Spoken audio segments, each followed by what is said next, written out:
পার্কে যেয়ে শান্তি নাই, বইসা শান্তি নাই, খায়া শান্তি নাই, গরমে জ্বালায় কিছু করে ভাই শান্তি নাই। হ্যালো বন্ধুরা, আসসালামু আলাইকুম। সবাই কেমন আছেন? আশা করি সকলে ভালো আছেন।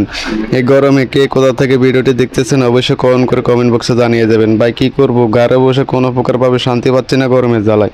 তার জন্য ছুটে চলে গেলাম আমাদের আশেপাশের একটি পার্কে। তো পার্কে যাই দেখতেছেন আমার শালাই রোদের ভিতরে কি পরিমাণে রোদ। এর রোদের ভিতরে কিন্তু সে বসে বসে দোলনা খাচ্ছে, আর আমি একটা ছায়া জায়গায় বসে আছি, তারপরেও কিন্তু আমার প্রচুর পরিমাণে গরম লাগতেছে। আর এই পার্কের ভিতরে দেখতেছেন কিন্তু গরম হলে কি হবে, পার্কের ভিতরে কিন্তু অনেক পরিমাণে মানুষ আছেন। এ পাশে দেখতেছেন ফাঁকা, কিন্তু ওই পাশ দিয়ে কিন্তু অনেক পরিমাণে মানুষ আছে, আশেপাশে বসে আছে, গাছের নিচে নিচে মানুষ কিন্তু অনেক মানুষ বসে আছে।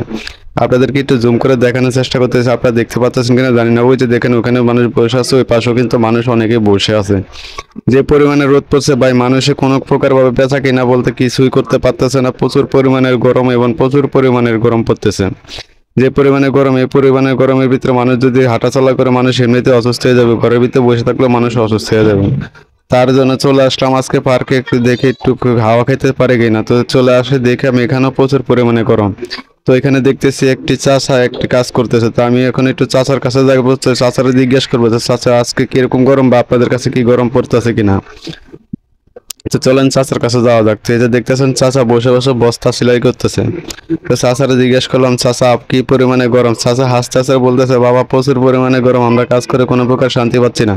তো চাচারে জিজ্ঞেস করলাম চাচা আপনি কি এখানে চাকরি করেন কিনা, এই পার্কের ভিতরে কাজ করেন কিনা। চাচা বললো হ্যাঁ বাবা আমি এখানে কাজ পার্কের ভিতরে কাজ করি।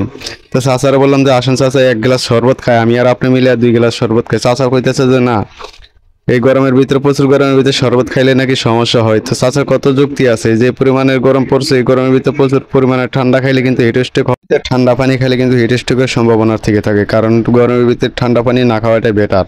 তো চাচারা অনেক রিকোয়েস্ট করার পরে কিন্তু চাচা রাজি হয়নি কোনো প্রকার ভাবে আমার সাথে 1 গ্লাস শরবত খাওয়ার জন্য। তো শেষে চাচাকে জিজ্ঞেস করলাম যে চাচা এখানে আপনি হাজিরা হিসাবে চাকরি করেন নাকি মাস হিসাবে চাকরি করেন। তো চাচা বললো আমি এখানে মাস হিসাবে চাকরি করি। তো বললাম যে চাচা কেমন বেতন পান।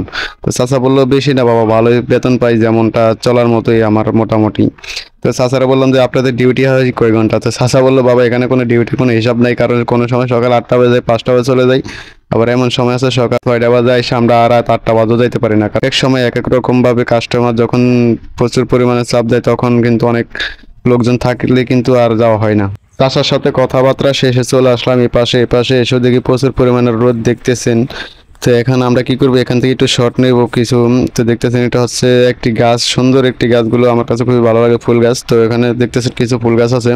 তো ফুল গাছগুলোর আমি কিছু শর্ট নিয়ে নিলাম যাতে করে আপনাদেরকে দেখাইলে খুব ভালো লাগে আমার, কারণ গাছ যেহেতু ভিডিও করতে আসছি, যদি আমি কিছু শর্ট না নিই তাতে করে আমার ভালো লাগে না। আমি শর্ট নিলে আমার কাছে খুবই ভালো লাগে।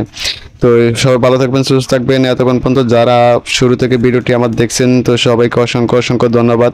আর ভিডিওটি যদি একটু পরিমাণে কাছে আপনাদের কাছে ভালো লেগে থাকে অবশ্যই আমার এই পেজটি ফলো করে দিবেন, আর একটি শেয়ার করে দিবেন, আর লাইক দিতে অবশ্যই ভুলবেন না। আর একটি কমেন্ট করে যেয়ে যাবেন যে এই গরমের ভিতরে কে কোথা থেকে ভিডিওটি দেখতেছেন, গাছতলায় বসে না ঘরে বসে। তো সবাই ভালো থাকবেন, সুস্থ থাকবেন।